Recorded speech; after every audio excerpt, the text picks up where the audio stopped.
കൊട്ടിയൂർ വൈശാഖ മഹോത്സവത്തിന് തുടക്കം കുറിക്കുന്ന ഏറ്റവും മഹനീയമായ ഒരു ദർശനത്തിനാണ് നമ്മളിപ്പോൾ സാക്ഷ്യം വഹിക്കുന്നത്.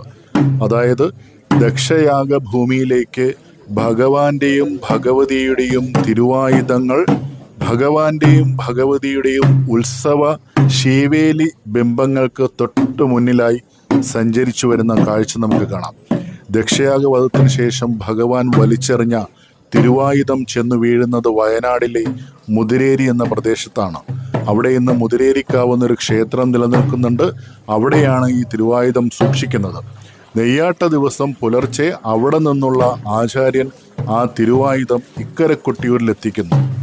നെയ്യാട്ടത്തിന് ശേഷം അടുത്ത ദിവസം സന്ധ്യയ്ക്കാണ് ഭഗവാന്റെ കൊട്ടിയൂർ വൈശാഖ മഹോത്സവത്തിനുള്ള ഭണ്ഡാരങ്ങൾ മണത്തണയിലെ ചപ്പാരം ക്ഷേത്ര സന്നിധിയിൽ നിന്നും പുറപ്പെട്ടു വരുന്നത്. ചപ്പാരം ക്ഷേത്രത്തിലാണ് സതീദേവി സാന്നിധ്യം നിലനിൽക്കുന്നത്.